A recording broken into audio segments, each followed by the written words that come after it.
Les amis, incroyable, mais vrai. Vous allez pas croire ce qui s'est passé à Kidal actuellement. Les taureaux de Kidal demandent un couloir humanitaire pour quitter la ville.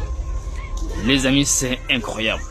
Comme vous savez, depuis cette semaine, depuis l'attaque, l'armée malienne fait qu'intensifier les frappes.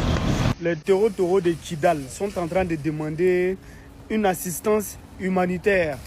Les taureaux de Kidal sont en train de demander de l'aide, tellement qu'ils sont en train de les gifler. Actuellement, les taureaux de Kidal, ils se cherchent. Fallait pas venir provoquer le Mali. Le Maliba, on ne joue pas avec ça.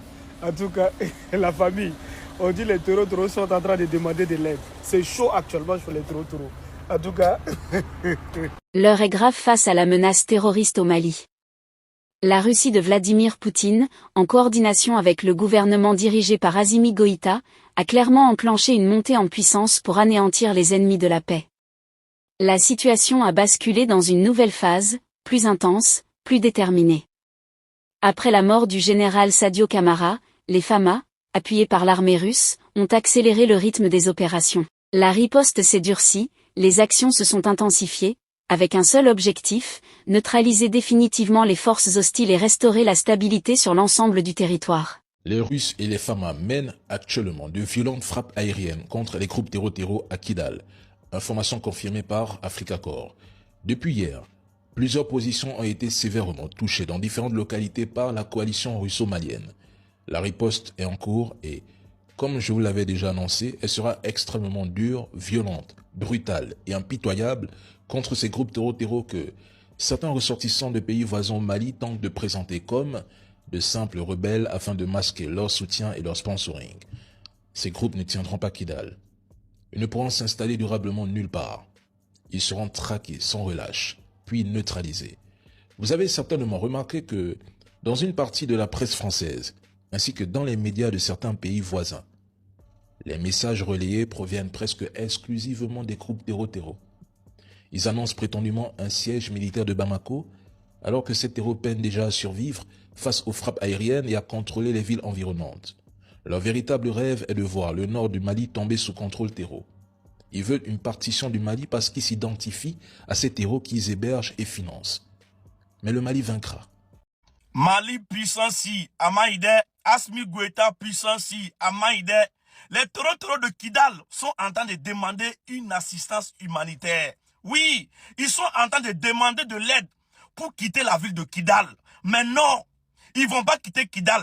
Tellement que les FAMA sont en train de les gifler. Tellement que les FAMA sont en train de les frapper avec succès.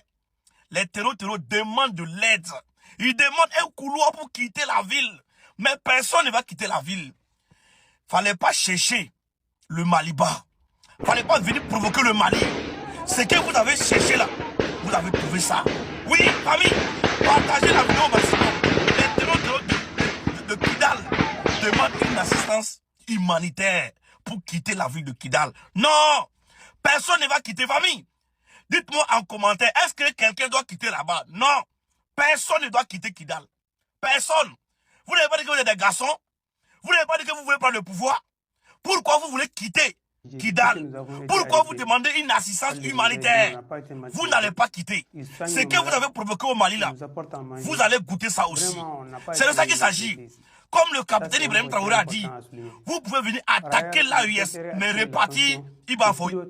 Ibafoy, personne ne va repartir.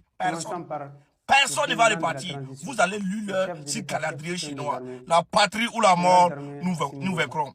Vive les FAMA, vive Assimi Goïta et vive le Mali. On est ensemble toujours. Les forces russes continuent le combat aux côtés des dernières unités FAMA ayant refusé de quitter le camp militaire de Kidal. Contrairement au rapport du FLA indiquant le départ des forces russes de la région, la présence de l'Africa Corps a été signalée pendant les affrontements en cours. La ville est actuellement scindée en deux parties malgré une avancée fulgurante du FLA soutenue par les djihadistes du JNIM. Du Congo, si je suis toujours avec les Maliens parce que j'ai compris les enjeux, c'est quoi? Nous sommes aux 23 millions de Sadio Camara. Si un tombe, on va le remplacer comme fait l'Iran. Moi, je ne suis pas venu donner un message de tristesse. Je ne suis pas venu pleurer. Mais j'ai plus des messages que nous allons envoyer à ces gens-là. Un message de détermination. Vous faites tomber 1 et 10 montent encore à la place. C'est ce message-là que nous devons donner à l'impérialisme. Tous ces pays-là, par leur silence complice, un silence absolu, montrent leur complicité avec ça. Le problème, c'était quoi? Un coup d'État. Tuer le cœur du pouvoir. C'est ça. Et nous devons annoncer ce message-là à tout le monde. Nous ne devons pas attendre qu'on vienne tuer Assimi Goïta. Lorsque l'enquête va aboutir sur les commanditaires, nous devons lancer, s'il faut, des attaques de ces palais-là. Parce que nous n'allons pas attendre jusqu'à ce qu'on puisse toucher Assimi Goïta. C'est ça le message que nous devons leur donner, un message de fermeté. Sadio Camara est parti en martyr. Cela doit décupler notre détermination à tous. Et on ne pleure pas, pas de tristesse, mais plutôt déterminé. Parce que ce qu'ils veulent, c'est l'or du Mali. Ce qu'ils veulent, c'est changer le pouvoir qui est au Mali. C'est ça qu'ils veulent et c'est ça le vrai enjeu. Nous devons rester déterminés et nous devons continuer le combat. Que tous les Maliens sortent. Que toute l'Afrique s'unisse au Mali pour que nous soyons plus forts. Parce que ce qui est en jeu, c'est la souveraineté. C'est notre liberté qui est en jeu. Les déclarations du gouvernement dirigé par Assimi Goïta s'inscrivent dans un contexte de tension extrême mais aussi de recomposition stratégique profonde du rapport de force sur le terrain. Derrière le ton ferme et déterminé, un message clair se dégage, les ennemis de la paix sont en perte de vitesse, et leurs manœuvres peinent désormais à produire les effets escomptés. En effet, les groupes terroristes et leurs soutiens occultes, longtemps capables de semer le chaos et de déstabiliser des zones entières, font aujourd'hui face à une armée malienne transformée. Les forces armées maliennes ont clairement changé de dimension.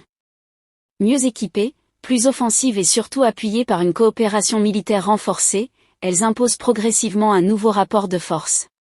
Chaque offensive ennemie semble désormais vouée à l'échec ou à une riposte rapide et musclée. Cette dynamique traduit un basculement, l'initiative change de camp. Dans cette montée en puissance, le soutien de Russie joue un rôle central. La coopération militaire avec Vladimir Poutine apporte au Mali un appui stratégique, logistique et tactique qui renforce considérablement ses capacités opérationnelles. Ce partenariat critiqué par certains acteurs internationaux, semble néanmoins produire des dégâts concrets sur le terrain, grandes âmes des adversaires du régime. Par ailleurs, la disparition du général Sadio Camara marque un tournant psychologique majeur. Si les ennemis de la paix ont pu espérer un affaiblissement ou une désorganisation, la réalité semble tout autre. Sa mort agit comme un catalyseur, elle renforce la détermination des forces armées et du pouvoir en place. Loin de désorganiser le dispositif, cet événement a consolidé l'unité et ravivé l'esprit de combat. Pour les adversaires, le calcul apparaît erroné au lieu d'un affaiblissement, ils font face à une mobilisation accrue et à une volonté décuplée de riposte. Enfin, ces déclarations traduisent également un soutien populaire non négligeable. Une partie importante de la population malienne semble adhérer à cette posture de fermeté, percevant les avancées militaires comme des signes concrets d'un retour progressif de la souveraineté et de la sécurité. En somme, le discours gouvernemental met en lumière une réalité stratégique en mutation, des ennemis de la paix en difficulté, une armée malienne en pleine affirmation, soutenue par un allié puissant, et un contexte où même les coups durs, comme la perte d'un haut responsable militaire, se transforment en moteur de résistance plutôt qu'en facteur de faiblesse. Mais n'oubliez pas de vous abonner et de cliquer sur la cloche de notification pour ne pas rater mes prochaines vidéos.